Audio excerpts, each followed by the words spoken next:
this works this time. Oh shit!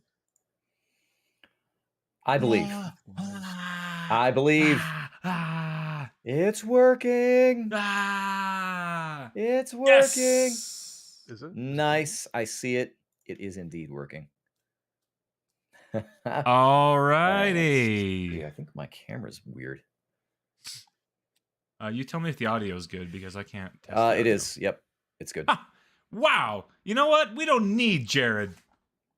Just kidding. We like Jared. No, we still need him. My favorite is how it highlights us in green when we're talking now, so you can know who's actually talking. Is that? You know, yeah, so. that's it. That's a feature, not a bug. Yeah, super feature. I need to add one more thing to the stream. We're gonna add an image. It doesn't come up on the YouTube page. What? Should it? We're gonna add a background image, dude. We're gonna add a background image. Oh my gosh. What's it gonna look like? It's gonna be this one right here. Are you streaming on Twitch or what? This one. It's YouTube. Oh shit.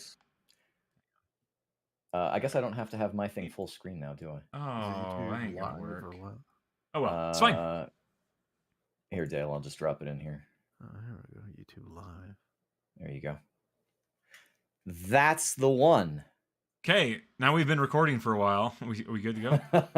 I think it's good. Okay. Well, hello, everybody. Welcome back to the Game by Show podcast. It's April the 11th, 2022. Wow. Here we are again. It's Monday evening. Jared, the one for whom we switched from Sundays to Mondays, is not joining us today. But that's okay, because you know what? I got the live stream running. That's my right. friends. It's a little rickety, you know. It's excuse me. Excuse me. It took us a while to figure it out, to be honest. Quite honestly. It took me 30 seconds to get it up and running. It took him 30 seconds because he's an expert. He's a pro. It took you 8 minutes and you couldn't get it running. I'm just saying. Well, I think we are streaming on YouTube, so if you watch the YouTube version of this podcast, you can see what we all look like. It's probably exactly what you expected. Bunch of nerd asses in their basement. At least I'm in my basement talking about video games. Dale's in the future. I don't know what you're talking about. Yeah, I'm in the cyberpunk penthouse suite. It's hanging out, man. That's what we do. It's snowing in Utah. It's snowed in Oregon. It's probably snowing in Texas. I'm sure of it. All over the world. Yeah, I mean, Happy Christmas. Yeah, it's great. It's great. We had to get this this YouTube thing working because James Blake would have been super pissed had we not. So I'm glad I did. True. We have some dedicated YouTubies. Is that what they're called? YouTubies? Yeah, I'm glad I got this working because otherwise, man, we'd be in a bad place. We would hear nothing but just bad emojis on the Discord server. It would be rough. Probably some of the animated ones. I don't know. I think he seems like the kind of heavy hitter who's on Discord Turbo or whatever it's called. Nitro? It's called Nitro, sir. Yeah, Discord Nitro. Yeah, it's on Discord Plus. Clearly, I'm not. Yeah. Discord. They wanted to call it Discord Plus, but everything else is called Plus. Everything was called that. Discord. Yeah. Carbonated Discord? Is that what you said? Instead they went with Nitro. Discord Clear. Yeah. Crystal Discord. Perfect. Crystal, yeah, Discord. Oh man. Well, guys, it's good to be here. It's good to be here with y'all. I won't be here next week, but I'm here this week. So heads up. Better make it good. Heads up. Mm-hmm. We have a hell of a show for you tonight. We're going to start off with some video game chatter, and guess what? I have some new things to talk about. Oh my and gosh. by new, I mean new, but also old at the same time. As mentioned last week, I had an Elden Ring sized hole in my heart that needed filling, and I couldn't find what to play. And so only something like a donut or like a tire or some other kind of torus shaped thing could possibly work. So I've been in this mode where I really want to play my Game Boy Advance. Okay. And the thing with the game, I have a Game Boy Advance SP, like an original version with the shitty screen. And the thing with Game Boy Advance is the screen is really bad. And the original Game Boy Advance was not backlit. And the Game Boy Advance SP is front lit, but the screen is still garbage. Like, it's still not lit very well. Which I always felt like kind of makes it worse. It does, in a way, right? You say front lit. Isn't it backlit? No, it's got like LEDs that shine down into it, I think, or something. It's Do you have the because the what original I didn't hear. have anything, right? Isn't it Yeah, the like original was had no light, which Yeah, you had to was play it but outside. they had like external things though that you could put yeah, on a it. wire. Well, of Like course. the plug big in. The worm magnifying lights. arm that would come over it. Yeah. Yeah, the Super Yeah. Nintendo Game Boy Advance. Yeah, That's right. exactly. They had those. Or the That was like the garbage. Light Boy or whatever they call them. Probably Mhm. something like that. Something from Pelican. Anyway, Yeah. so I've been diving down this rabbit Okay. hole trying to figure out what I can do to replace my screen on my GBA SP when I guess they have a lot of options where you can replace with an IPS screen, and you can basically buy a kit for like $50, which includes a new shell for your Game Boy Advance SP as well as a new screen for it that's really bright and is awesome, like a standard LCD screen that you would expect, like not a backlit or frontlit or whatever the Wow. other SP is. So this is like some serious electronics then. Yeah, but I guess I watched some videos. Didn't seem like it was terribly difficult to do. I have not pulled the trigger on it yet. Mod. There was a mod that was called something like like Fire Display or something like that. Yeah, Afterburner. Afterburner. Yes, I had one of those on my original GBA. I actually installed that Yeah, mod. that was for the original and not for the SP, obviously, because SP already had a light. Yeah. Okay, so you've already done that. Wow. Well, I did that like 20 years ago. That was a long time ago, right? When the SP, because I wanted a Game Boy Advance, and that was back when college time, and there was not money to throw around at video games. So you you pirated your PC games and you bought the cheaper versions of Game Boy Advances and modded them to have lights. Like that's what I did. And it actually worked pretty good. And I installed the mod and it was okay. I mean, I didn't do a very good job of it. I feel like the mod that you want is play your GBA games on like a DS, On a DS Lite or something. Yeah. Like so here's what I want. So this is what I want. I want a list of Game Boy demands, Advance Nintendo. SP with a rad screen to be able to play Game Boy Color games, which I have a Pokemon game, yeah, or like Zelda DX or whatever, and I still have a copy of and Pokemon GBA Blue. games, right? I actually have And a copy of Pokemon Blue within reach of me right now. What? I have Pokemon. I have one right here. Let me find it. I have Pokemon. It's I in have here. none. In my There's look no at this. I got a Pokemon Vita in this case Dang, that that's awesome. houses my GBA SP. Cool. I love it. Good. My man. And I've got Pokemon Silver right here. I have an cartridge. unopened copy of Pokemon Emerald, like it's sealed, and I think Oh. that goes for some money on eBay or Hell something. yeah, that but- would, dude. That would go for several $100s. yeah, I think it I've always allegedly. been free if and not clear more. of Pokemon. So Really, always. always. Mine is a throwback. I think I've mentioned it on the show before, but there was like a hot like couple of months where where Pokemon was coming to America, and I thought it was going to be cool and like, yeah, you're going to catch monsters. You're going to, In your pocket. yeah, Pocket monsters. yeah. And your mom's like, we have pocket retrospect, monsters at home. That's what she said. The pocket Yeah. monsters at And they home. had the Konami game for Game Boy called Yeah. Pocket Monsters at home. Yeah. So my plan is to have a 3DS for 3DS games and DS games, right? Because it has the screen. And then the Okay. GBA for Game Boy Advance and Game Boy games. And so Yeah. I really feel like the Game Boy Advance is the best handheld that Nintendo's ever made. Even better than the Switch. Even better than the 3DS or the DS. It's just better because Interesting. well, I mean, I completely skipped that thing. I think, like, I know skipped there the are like GBA? 3 or 4 games. Yeah, there are like 3 or 4 games that are pretty good, and then the rest of them, I just like. It is actually probably my biggest like handheld blinds. Well, I mean, I guess there's some weird stuff out there, but I like sometimes mainstream look through- handheld. Yeah, like actual exactly, like popular something people ones. actually played. Yeah.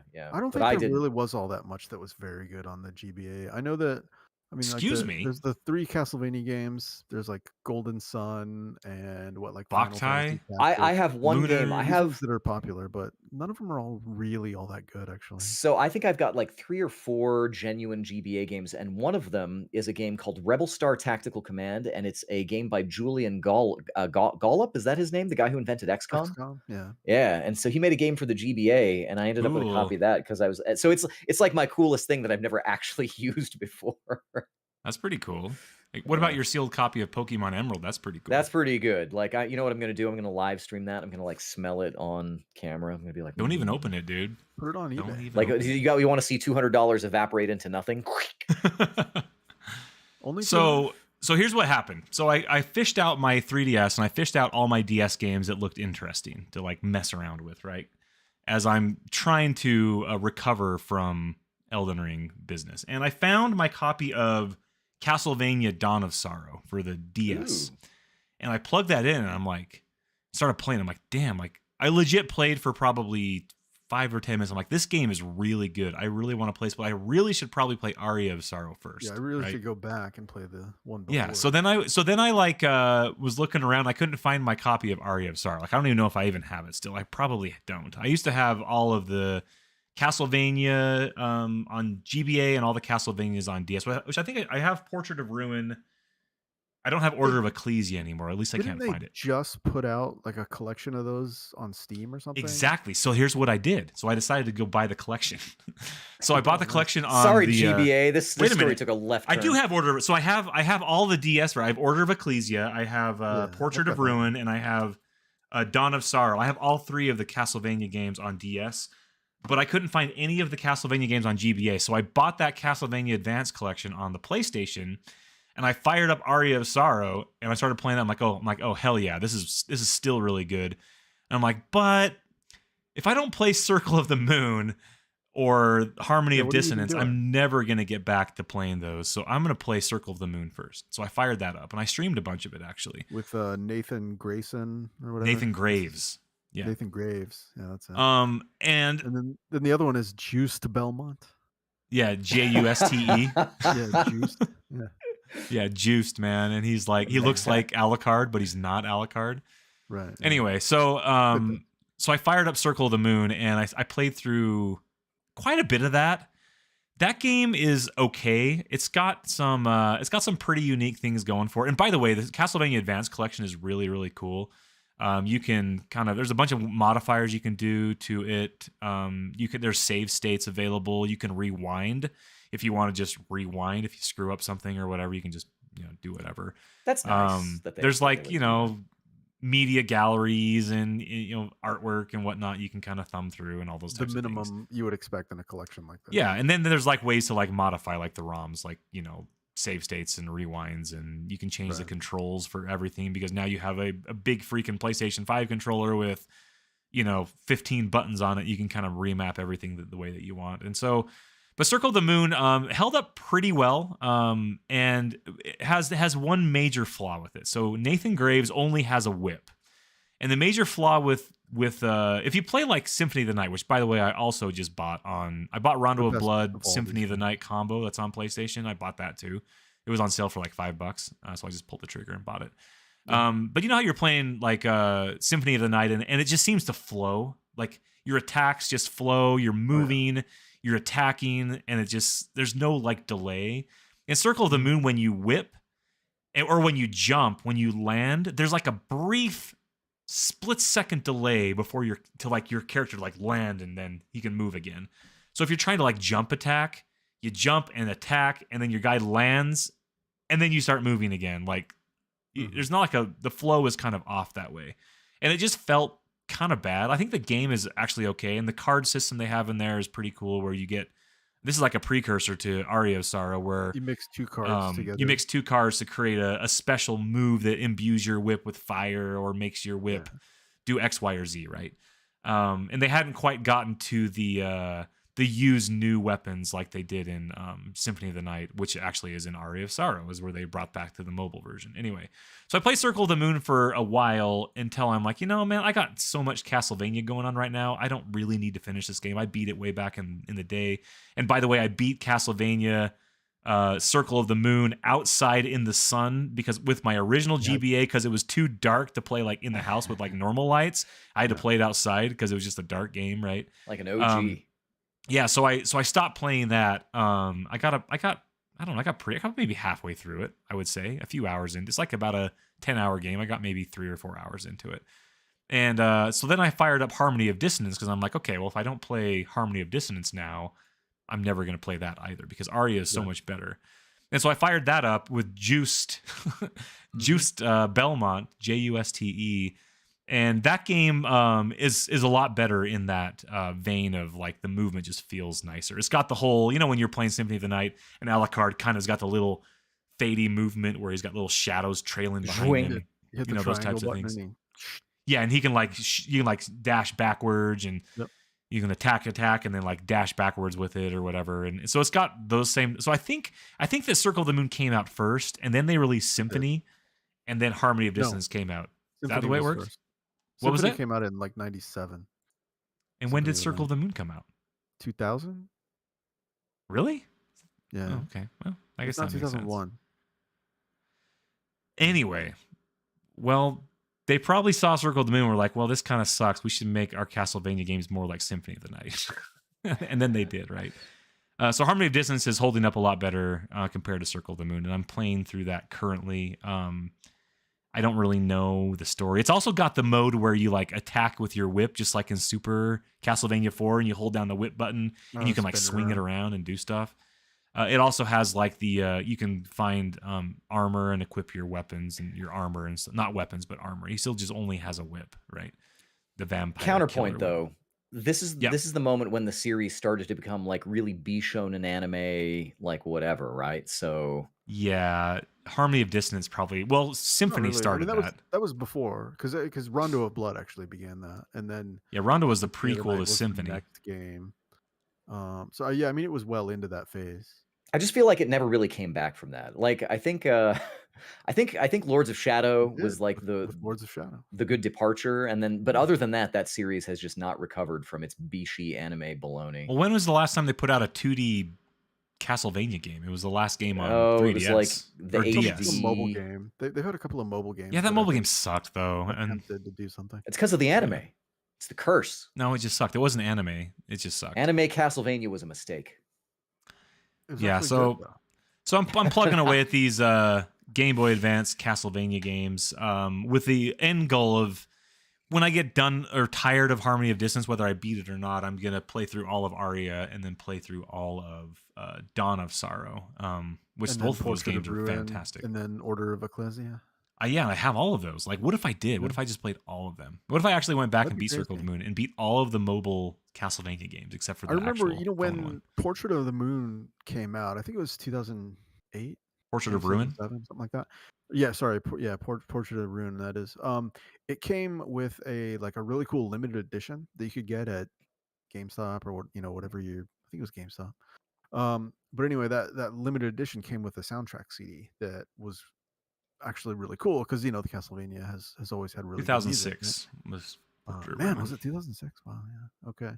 But yeah, I remember buying that, and it came with like a little the DS had a stylus, right? Yep. So like it had like a special stylus holder, like it was like a little cool, like the size of like an iPod. iPods used to be like the not the big iPod, but like the iPod Nano. Like the first iPod Nano. Like this DS stylus holder was like the size of one of those. I love that. I think you could put like 3 styluses in it. And now I don't know why it existed, but I like to imagine myself coming home at midnight in like a trench coat, like a high lapelled trench coat, and like a hat pulled down, and like rainy night, midnight, the thunder and lightning crackling outside. I come in, kick my boots off, toss my trench coat, sit down at my desk, and pick up my stylus from my Castlevania stylus holder, and I begin my nightly ritual. Yeah, they actually used the stylus in Aria or Dawn of Sorrow. You had to like draw seals on the touch screen to be able to like kill bosses or whatever, or get past like doors or something like that. It was like a thing. But you also had the option to use like the thumb stylus thing, like the strap with the little thumb thinger on it. Oh yeah, I remember that. that was like required for like Metroid Prime Hunters. You had to have those, and right? Mario 64 kind of. I don't think they ever.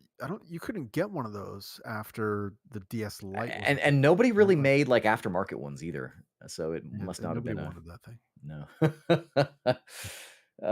Man, well, you know what you should do instead is play that Curse of the Moon, that bloodstained. What did they come out with a sequel? Because I know Dale played the first one, right? Well, there was only one. There was like the pixel ones. The pixel one. Yeah, I beat that. The actual bloodstained game. But then I thought didn't they do a sequel to Curse of the Moon? They did the sequel to the pixely one. Yeah. That's right. Yeah. I never played. I beat the regular one. I never played the sequel. Yeah, it was pretty all right. And I didn't like the. Or I fell off of that one they made, Bloodstained Curse of the Moon or whatever it was called, like the actual one. Oh, Bloodstained Ritual of the Night. Yeah, is that what it was? Yeah. Yeah, anyway. I played a few hours of that, and it just like something about the 2.5D, like the polygonal stuff. Yeah, the same thing with like that It sucks all Mighty the Number magic out of 9. it. Like, it's just not tight enough or something. There's Yeah. something about the It doesn't inspire. It doesn't have the something about the feel of it Symphony of doesn't the have the Night is soul. it's tied up in the pixel art and the soundtrack and the just like fluidity and just like how there's like a million different items you can get and like And how random awesome drops it all is. over the place and yeah, it's just such a seminal game. I wonder if Dawn of Sorrow was better than Symphony of the Night. I bet it might be. We'll find out. Someone made a list somewhere. You can I think Dawn probably of Sorrow is actually the one in that whole run that I haven't played at all. Really? Dude, you need to play Yeah. Dawn of Sorrow, bud.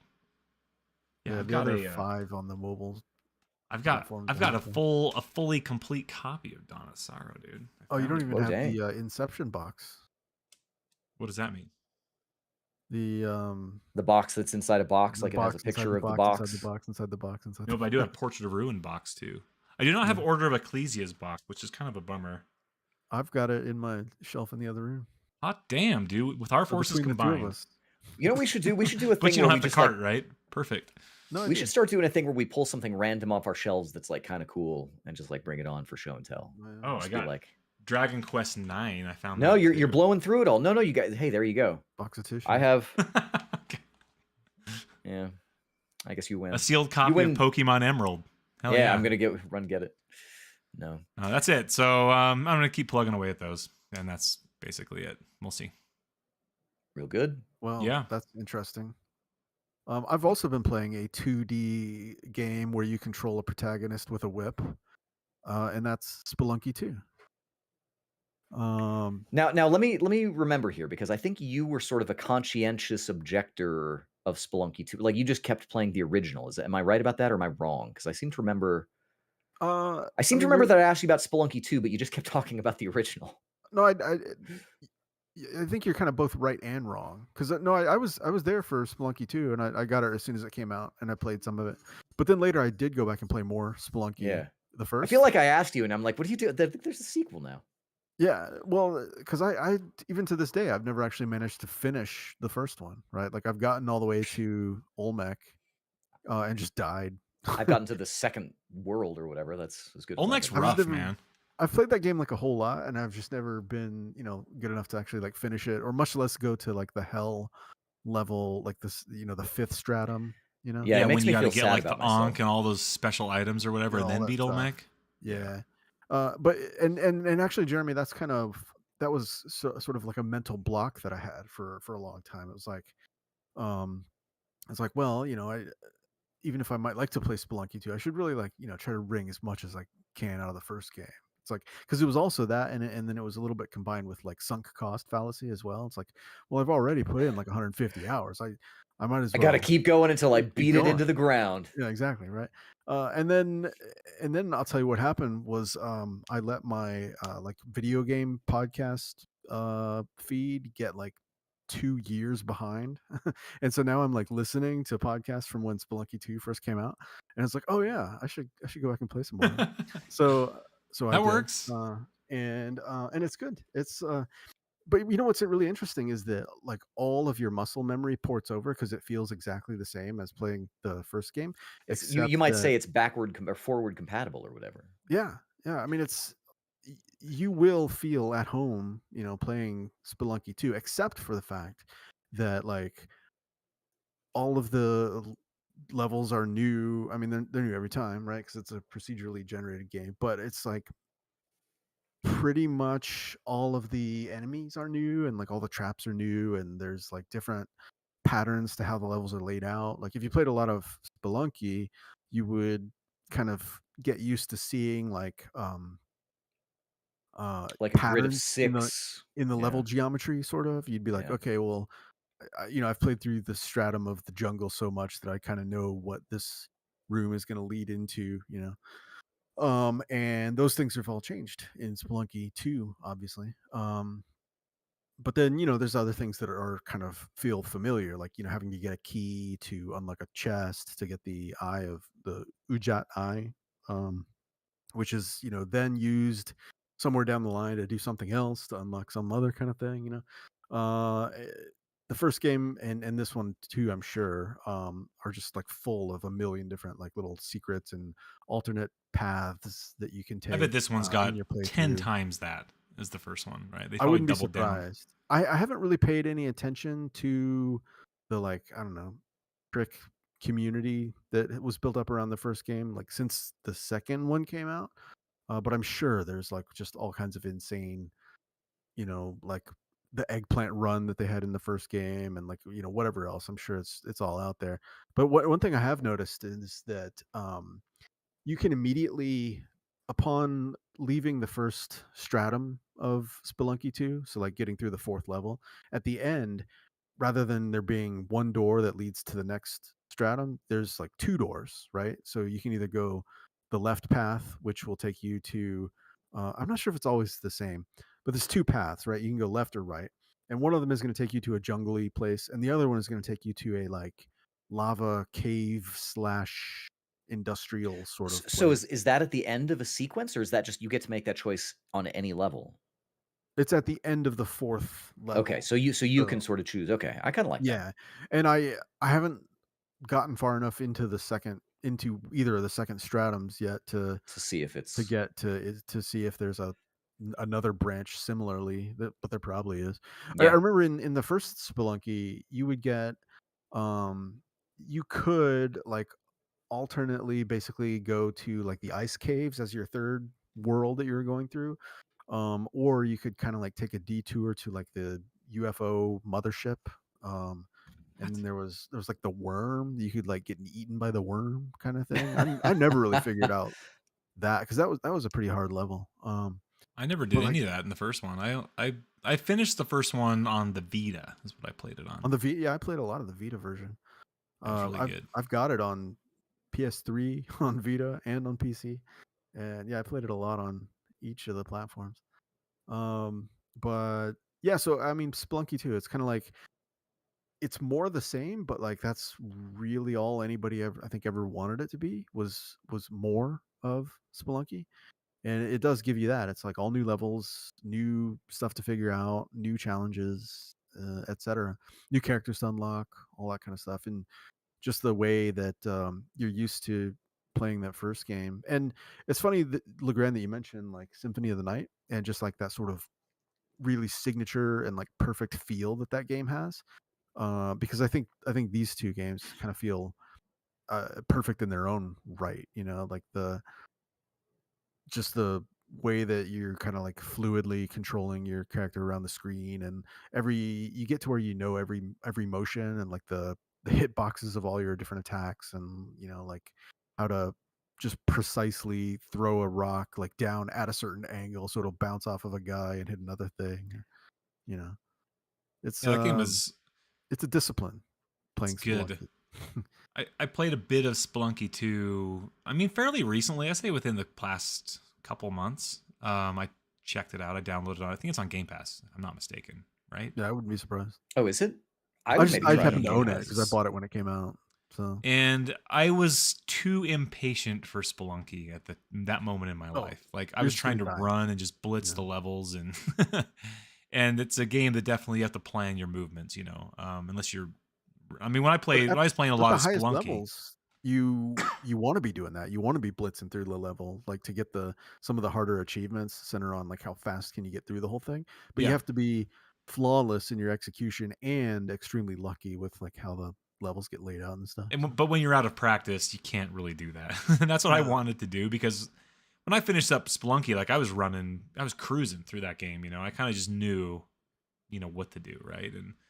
And this game, I just wasn't ready. But like you said, like it feels like more of the same, but just the graphics are a little bit shinier and there's different things, right? And Mhm. I just was not in the mood to be patient and patiently learn Spelunky 2, despite me realizing that this game looks like more Spelunky, which is more awesome. And I just didn't want to dedicate that time, I guess, to Spelunky at that moment in my life. But I don't know. Maybe I'll get back to it eventually.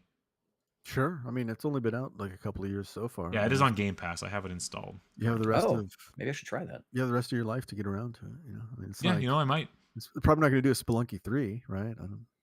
Why wouldn't they? I mean, They're going to make Spelunky Infinite, then they'll stop. Spelunky Infinite. Yeah. Well, guys, this week I played something that is relevant to the calendar, actually. I didn't really realize this until after I'd started playing it. Yeah. Right. Public service announcement for Americans out there. It is tax week this week. File your taxes. Yeah, it's a good opportunity to do that. I played a game. I filed 2 months ago, bud. Yeah, I did mine like in January, and I regret it because a bunch of weird stuff happened. So I've got to like redo it or something. So yeah, I have to submit an amendment, but it's not my fault. Yeah, no, I got a whole bunch of somebody withheld my W-2s and didn't send me these extra W-2s because they didn't think they had to. Like all these mortgage companies. So my home mortgage got sold and resold like in the course of 6 months or something, and then now everybody's amending the documents. So I've got to, I don't know. Anyway, so I play video games to escape that stuff. And similarly, I may find myself in trouble if I don't deal with real life, because the game that I played is called Turnip Boy Commits Tax Evasion. Cool. Turnip Boy Commits Tax Evasion is free. It was released last year, but it's free this month on the Amazon Games. If you have Amazon Prime, you can go and get the games free off their little library. And they've got a cool launcher now rather than that stupid whatever the other thing was that they had before. And unfortunately, you can't stream it or anything, so you actually do have to install it like an animal. But yeah, I know. What a nightmare. It's like a cute, fun little game. It is sort of a top-down-esque sort of, I don't know, Link to the Past kind of Legend of Zelda. Very, very, very light, very simple, and all about comedy. You play as the eponymous Turnip Boy, and I feel like I'm trying to figure out if Turnip Boy is an actual sort of anti-hero, like malignant kind of character, or if he's like a hapless pansy in a greater scheme to bring about his downfall, as part of a larger plan. Partly because in this game, it's really funny and it's like really cute and it'll surprise you and kind of delight you and make you laugh. But I'm going to spoil one thing, which is whenever Turnip Boy comes across a document, including the very opening of the game, you only have one choice with that document, which is to tear it up. So at the very beginning, you get your tax bill. Cool. And you have one choice to read it and to tear it up.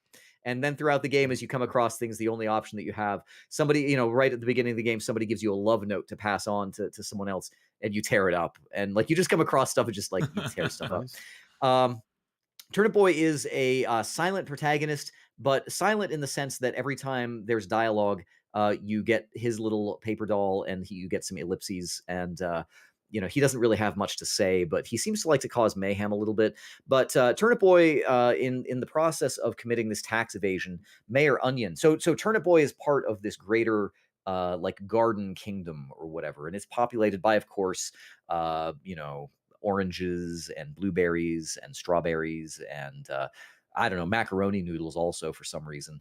And they all talk to you and whatever. And Turnip Boy starts out just kind of sort of in the, I guess, involuntary service of Mayor Onion, because Mayor Onion says, well, now you've done it. You've screwed yourself. Now you've committed tax evasion. That's a real thing.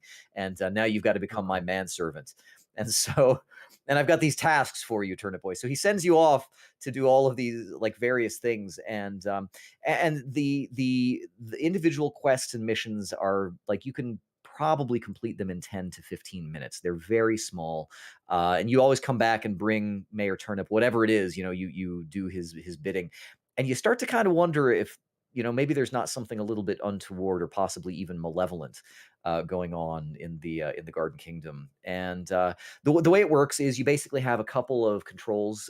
Turnip Boy doesn't really jump or anything, but he has one button that's a trip over your feet button. So you can trip over your own feet at any point during the game. Yeah. Well, here's the thing. I think it might maybe give you just a little bit of speed. This game is one of those that's pre-wired for speed running. Like they actually will tell you, there's settings in the game. Rolling through Hyrule Field. Kind of. Except it's such a minuscule advantage, because I tried it. I tried just like tripping over my feet everywhere that I go. And I don't know. I'm not convinced that it's any faster, but maybe, those guys who are counting pixels, they'll probably like trip all the time. So that's one thing you can do. You can trip, and it's of negligible use. And then you can use whatever you've got. So Turnip Boy eventually gets a sword and some other things, and you can, cut grass and walk past it and stuff like that. And it, lets you progress through the game with different things. And then it has a menu system that you can kind of rapidly switch between your item. And then I thought this game was an adventure game. It's super not. It's like a side scroller. No. It's like a top-down, like Link to the Past kind of Oh, Zelda-y okay. sort of thing. And I would say honestly, I think it really is an adventure game in the sense that there's a lot of like fighting, like stabbing your sword at things, but it doesn't really. You have like half a dozen bad guys in any given area. There's like not a lot there, but what you do have is a lot of fetch quests. But the thing is that everybody that you run into is kind of just like this funny little character, and the writing is actually pretty clever. The name of the developer that created this is what is it? It's like Tui Kazooie or something like that. I don't even know. I don't even remember what it is. Pretty good Um, name. it's something like that. It's I got to look this up. It's here. It's on Epic Games because it's all over on like Nintendo Switch and it's on PC and whatever.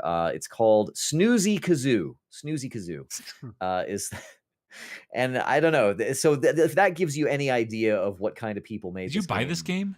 No, it's on Amazon Prime, so you can get it if you've got Amazon Prime, and you can Oh, load it on their launcher. And the game is very bouncy and cute, and whenever you hit the OK button, it's actually like OKs, OKIES or whatever. Like everything is super adorable and kind of I don't know, Turnip Boy will, come across little documents and basically tear them up every time, no matter how important they are. You come across wanted posters, and your list of misdeeds grows as you go through the various missions. And every time you come up to it, you just tear it. And so I think Turnip Boy may actually be like this little malcontent turnip guy. But I guess you can choose. Like he's a little bit of he's a little bit of a blank slate that you can project whatever you want on him. But Why doesn't then he pay his you taxes? because the only thing you could do was tear the tax notice. Like that's why I'm saying like it could be that he's like this a pawn in a greater game where all he can do is tear things. But maybe that's all he wants to do. I don't know. I don't know what his motivations are. He's a turnip. But as you progress through the game, you start to find out a little bit more like why is this a kingdom filled with vegetables and stuff? And there's there's legitimate reasons, and there yeah. Anyway, it gets into it. And I don't the game right now, I think it's probably about $10. Okay, it looks like it's 15 on Epic Games. It's 15 probably as full price. So you'll probably find it on sale for 10 or less. Or like I said, if you subscribe to Amazon Prime, you can just go get it and download it. It's like 600 megs or something like that. It's just a short, dumb little game. And it's meant to be played over and over again. There are multiple endings. You can get hats. There are various hats that your little turnip boy can wear, hard hats and king crowns and I don't know, like a gangster mobster kind of, fedora type thing. You can do all of that. And really you are just doing fetch quests the whole time. And there are some like value added little changes to the levels. There's are boss you gonna finish battles. it? I might. I think I'm actually pretty close to finishing it anyway. Because I think Hmm. the way the game plays is that there's different ways that you can, there's different ways that you can pay down your tax bill or not. And so the game kind of wants you to sort of replay it. The thing that I don't know though is it going to change like the narrative and stuff? I kind of hope it does because it really is a little delight to come up to the different characters and see the things they've got to say. And it's just kind of fun like that. It's just a simple little dumb game that you can play. And the title says it all. Turnip Boy commits tax evasion. It's the kind of thing you can send a screenshot to someone and say, hey, you might be playing Elden Ring. Look what I got here. Turnip Boy Mhm. commits tax evasion. I saw your screen and I thought it was like a prequel to Parappa the Rapper or something. It Because kind of has that sort of Rodney Allen Greenblatt kind of flat, dumb looking characters. yeah, It's cute. I mean, I guess that's the thing. So if you're the kind of person who likes cute kind of games and you kind of like to laugh at dumb little written jokes. Turnip Boy Commits Tax Evasion might be for you. And if you have Amazon Prime, you can get it for free. Try it out. I do recommend it. I don't oh think it's yeah, on Game I Pass do or have anything like that. Amazon, so I might So as yeah, go well. get those. And that's another advantage of joining the Game Bytes Show Discord server. Come join, and we try and link you to this stuff whenever they go live, so you can, if nothing else, accumulate a menagerie of free stuff that you may or may not ever touch. You And probably won't. The Ass yeah, Menagerie. the ass menagerie. That's what I've been playing this week. Turnip Boy Commits Tax Evasion. It's good. All right. Well, I've got some new releases here, courtesy of tech-gaming.com. Chrono Cross, the Radical Dreamers Edition. Dale's been waiting for this. I think a lot of people have. Yeah, Dale has actually, been so excited for this. I really don't like Chrono Cross, but I thought it was I thought it was a remarkable. I thought it was a notable release. Yeah, for sure. Sure. Because yeah, I mean, it's not every day Chrono Cross gets re-released or It has whatever. a pretty good musical score. That's true. I do have to give it that. I played a bunch of that game. I got to the point where like I'm gonna spoil some stuff here, but probably I don't know, 10 or something hours in, you like swap souls with this other guy who's like the antagonist, and so How do you like remember this? This was like he's 20 in your years ago. body and you're It's in like a his body, Freaky Friday with Jamie Lee Curtis. and then you have to go and like there's like all these dragons in the world, and you have to like go and fight each individual dragon or something. I don't know. I never finished it because I thought it was lame. But What a hassle. who I can be also never bothered? finished it. I played a bit of it though. I had like 40 characters and they all suck. I still have my original PlayStation 1 discs though, so got that going for me. Yeah, I do too, actually, in that room over there. Also, Demio PC Edition. This is the standard Steam Edition release of a previously only VR game, which was on Oculus Quest, as well as Steam VR, I think. Anyway, this is like a dungeon crawler board game, that you play in VR. You like and look down on it. Yeah. Yeah, and it actually looks pretty cool. I hear it's really fun, and now there's a PC version, and I guess it's completely cross-play with, Oculus Quest players. If you have like the Quest 2 and Steam VR or regular Steam PC, like everything is cross-play. So that's pretty cool. So that's out. We have a bunch of leaked new Destiny guns, allegedly.com. This will never get old. 100%. 100%. Ever. Destiny Never, guns. ever. First up on the list, double shot gals. These are twin pistols, Yeah, for exactly. sure. 6 shooters. Yep, exactly. The double shot gals. Also, the red, white, yellow zinger. Red, Assault white, rifle yellow sort of zinger. thing. Yeah. What do they call that in Destiny? The like pulse rifle? Yeah, there's Yeah, a pulse. the- There's the like a fusion zinger. rifle. Yep. Fusion yep. rifle. Is that the one? Where it's We like have you a charge gun it a that's little bit? coming out called The Last Friend. This That's is 100%. That's a Destiny gun. Maybe a sniper. Yeah. I mean, it could be a rocket launcher. Could Yeah, be it a could hand cannon. Yeah, that would hand work. it's- That would work. Yeah. For sure. There's a gun coming out called Forgive Me, Father.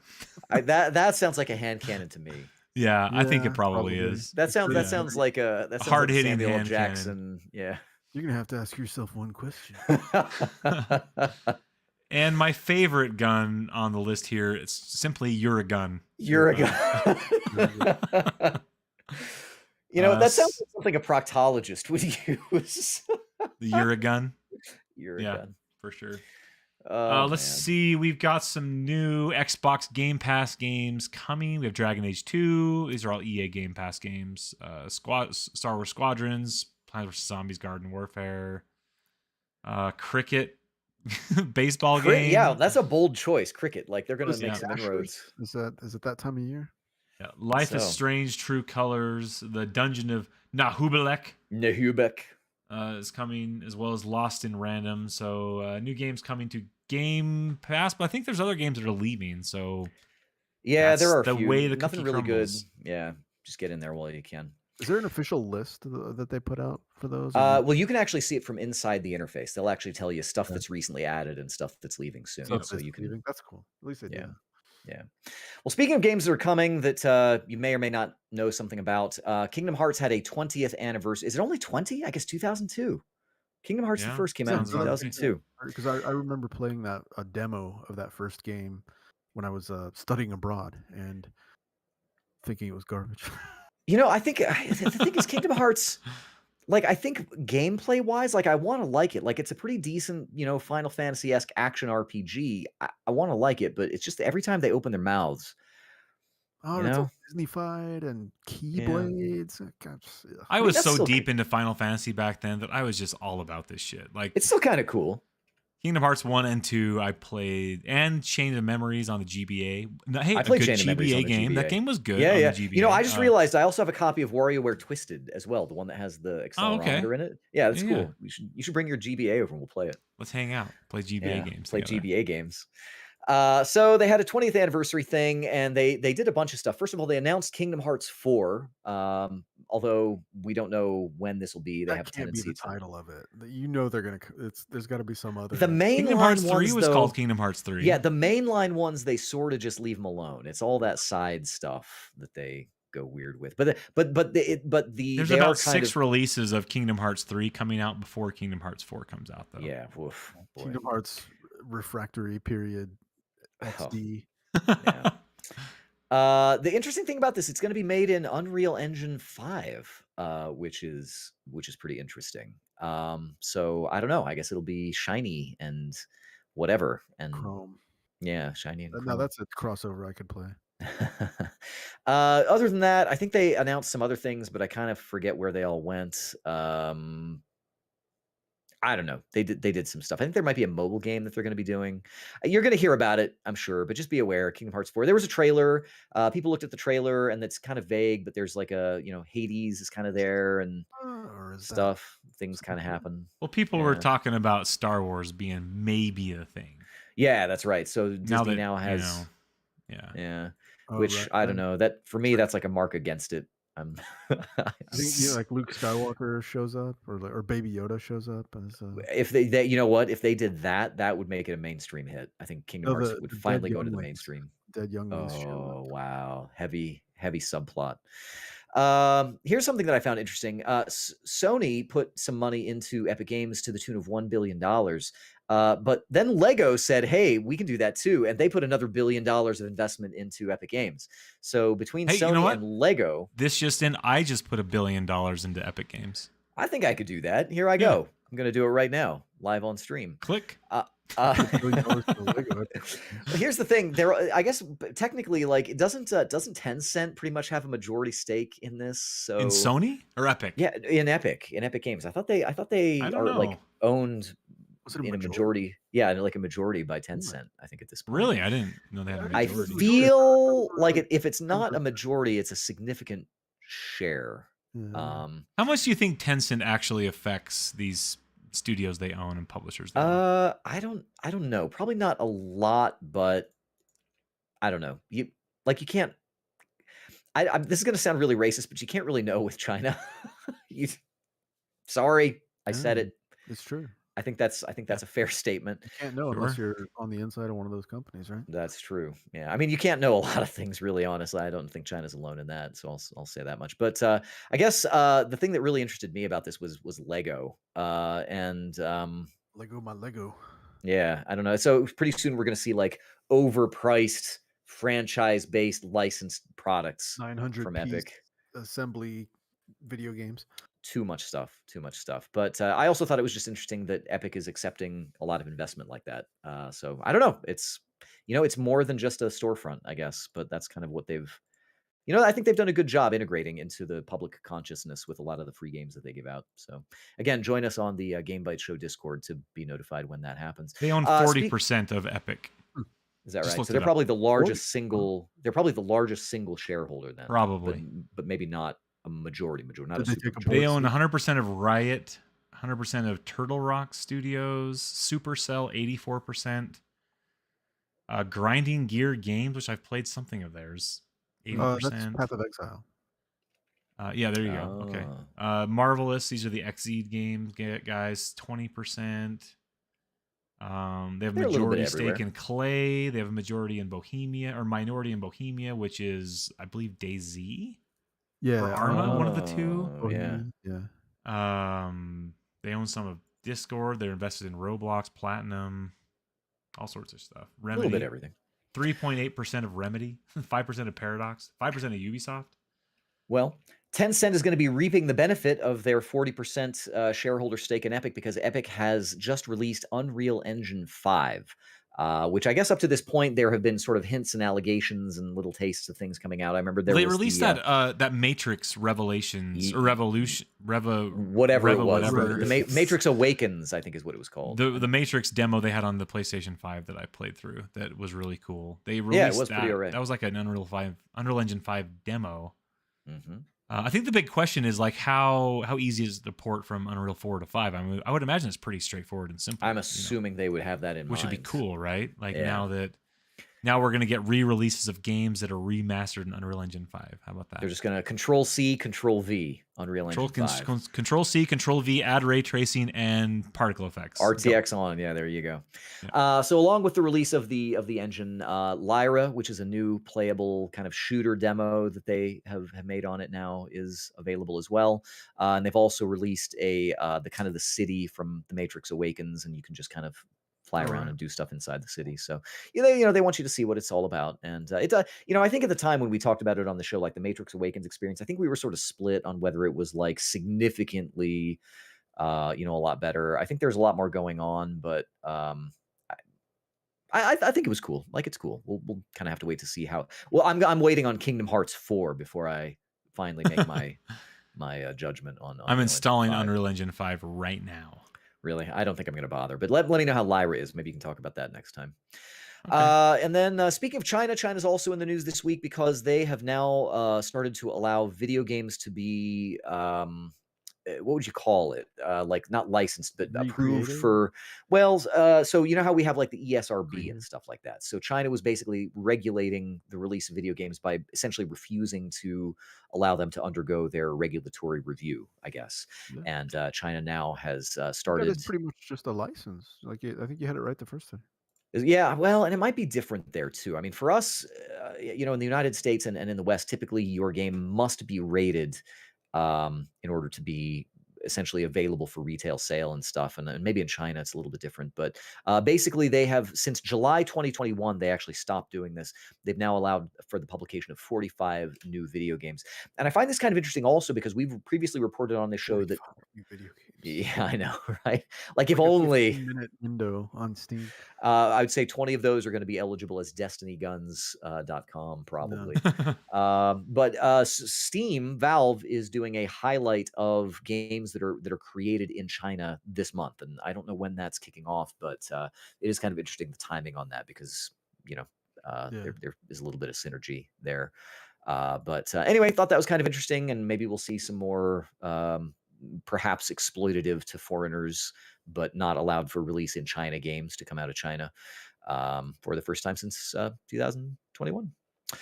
And guys, that is going to do it for all of our main news this week, but we still have a few things to do on the speed run here. Jared's not here, but we can still start the music. You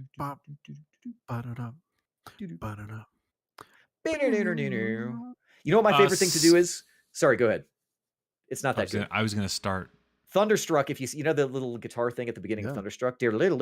I found out that you can say peanut butter pita to that really fast, and it kind of sounds like the opening to Thunderstruck. Peanut butter pita, peanut butter pita, peanut butter pita, peanut butter pita, peanut butter pita, peanut butter pita, peanut. I don't know. Anyway. All right, go ahead. Sonic the Hedgehog 2 has the best video game movie box office opening ever. Ooh. Actually, here it's pretty good, but yeah, it earned $71 million. Better than Uncharted. In the domestic North American box office. Didn't do that good. Which one? Uncharted, the new Uncharted movie. I was trying to see like where this compares. No, I'll look it up while you guys speed run the next. If Sonic the Hedgehog 2 is best of all time, though, I mean, I guess that's impressive. What was the best of all time before Sonic 2? Yeah, that's what I want to know. But LeGrand will find out. He's on the case. Really, wasn't Uncharted? I don't know. Overwatch 2 screens show possible battle pass. I'm scandalized. I don't know about you guys. Really? See, for me, the question is it going to be a free game, do you think? Or are they going to charge you and then still sell you a battle pass? Half for a $30 game? I would be surprised if it was a free game, because how are you going to get people to pay for a game these days? Yeah, that's true. No Man's Sky. I've got an answer. Okay. Sonic 2 made 71 million. Uncharted made 44 million domestic in their opening. I think Morbius was that made the second one. What was that? So he said Morbius made 10. I wanted to know if Uncharted was it couldn't have been the previous title holder before Sonic. Oh, I don't know. Let me see if I can find it. Oh, all right. Double Dragon with Alyssa Milano. I got it right here. Hang on. Was the previous record holder. Well, No Man's Sky might be getting piratey here, as I'm assuming it's Sean Murray. I didn't really write it down here. Tweeted a pirate flag. Too bad Jared's not here for this, because I'm sure he'd be all about this. But piratey stuff might be coming to No Man's Sky. Pirates. Digital games on the PlayStation 3 and the Vita may be expiring and become unplayable. So I guess word on the street is that people are trying to fire up these downloadable PS3 and Vita games, and they were getting messages that the game had expired. But the date that was given to them, the reason why it was expired, was like the Unix time, the Unix epoch or whatever, like December 31st, 1979 or whatever it is. So assumptions are that it's a bug, but there are weird things happening right now with these How come we didn't hear about this from Jeremy playing something on the Vita? I was trying. I actually had thought about playing the. For a while they did those things where they did the Japanese versions of PS1 games, and there's a barbecuing game called Kankyo Bugyu, I think is what it's called. Or no, it's something like that. Yakuniku Bugyu. Yakuniku Bugyu, because it's a grilling sort of barbecue game, and it's all in Japanese. You can't even read it, but you just grill things for people. And I actually did think about, for some reason, like it was time to play that again. I don't know why, but I didn't, and it's a good thing I didn't, because I'd have been disappointed. I've got an answer. Okay, what is it? According to Box Office Mojo, Sonic the Hedgehog 1 had the previous record at 58 million, followed by Pokemon Detective Pikachu 54 million, and Uncharted at 44 million. Oh, that was the opening weekend. Wow. Pikachu. Yeah. So if we rule out the Sonic movies, Detective Pikachu was the number one. Yes. Oh, sorry. Followed by the first Lara Croft Tomb Raider game with Angelina Jolie, 47 million. Wow. And that was in 2001, so adjusted for inflation. That one's probably the number one then, right? Could be, for sure. Now, if somebody would just make a Gone with the Wind game, and that one adjusted for inflation will still be the one. Rank 5, Angry Birds movie, followed by Rampage, but that one. The Oscar Isaac starring Metal Gear Solid movie is destined to overcome and be a $1 billion hit. We'll have to do a instead of a Rotten Tomatoes challenge, we'll have to do like a box office challenge where we decide the over under for the new Mario. If Mario's going to outdo, dude, I forgot there's a guess where Monster Hunter sits on this list. How much did Monster Hunter make in its Monster Hunter wasn't weekend? great. 22 million. 2 million. Oh, I meant 2. Wow. Oh my gosh. Max Payne remakes are happening, partly because Dale Jones willed them into existence by playing Max Payne 2 last week. Indeed. Yeah. Elden Ring is now only a 9-minute game. I don't know about you, Legrand, but you must be feeling like you got ripped off by. I'm not going to pay full price for that. Yeah. 90 hours is what it took me, so I need to step up my game, I guess. Just really, Battlefield 2042 is apparently not doing so well. They're currently under 1,000 concurrent players. Is this on Steam that this is sitting at? Yeah, on Steam is whatever. So it doesn't include Origin players, which is where I played it. But I guess that's a good point. Yeah. I mean, still, that's not like a good sign. Yeah, exactly. Like the user base. If you can't at least reach the number in your title, you're probably not doing it. Oh no! Freaking sickest burns ever. Activision Blizzard is currently making temporary QA workers work full-time, but also with a pay raise and some benefits. But it is kind of interesting because I don't know if we know what is in their pipeline right now that's demanding a lot of QA, but maybe some Diablo. I follow a guy on Twitter, and I had no idea he was working at Blizzard, but like he tweeted something yesterday. He was like, well, I'm leaving Blizzard. It's like, you were working at Blizzard? But anyway, he did say something like he was, happy or honored or whatever to have worked on he named a bunch of Blizzard stuff, and then he also said and stuff that we can't talk about yet or whatever. So apparently they do have something coming up. So. Interesting. Probably Warcraft Adventures, I think, is finally mobile coming. game.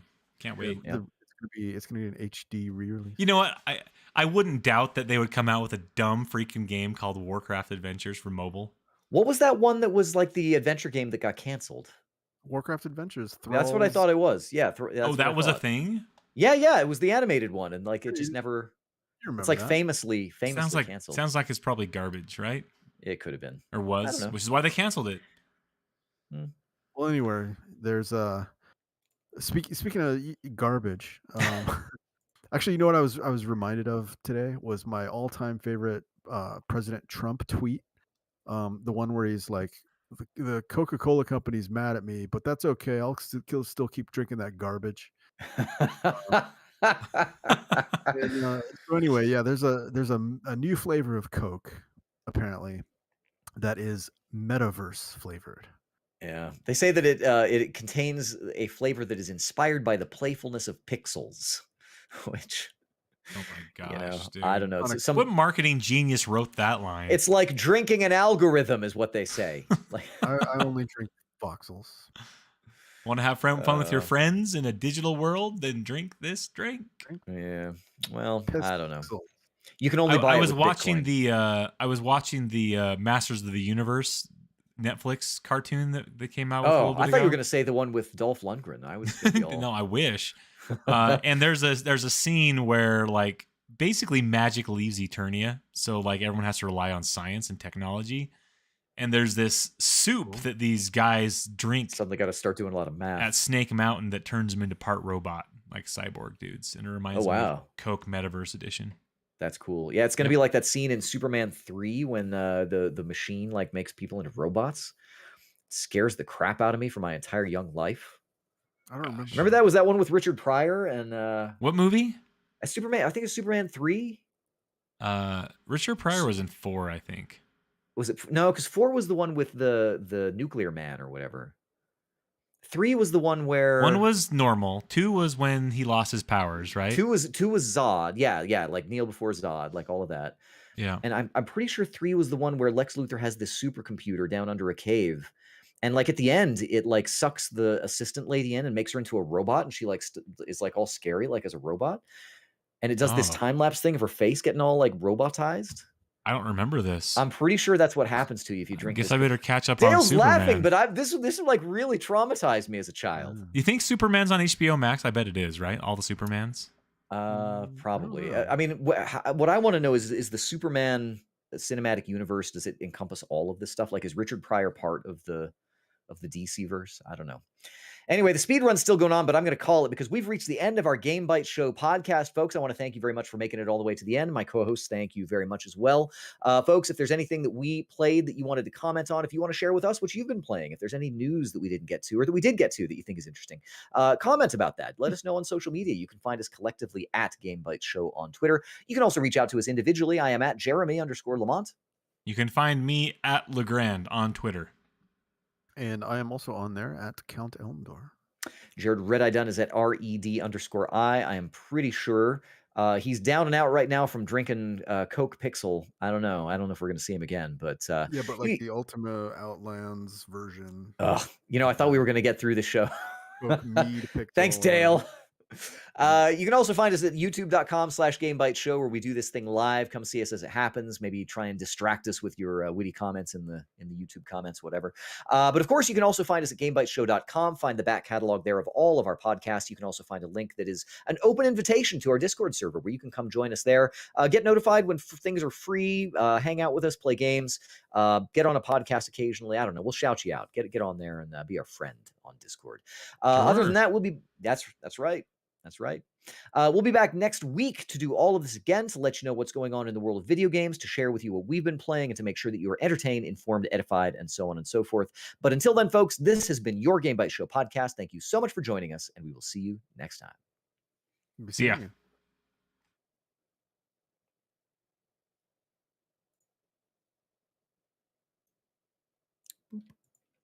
Do I stop streaming now? Yesterday.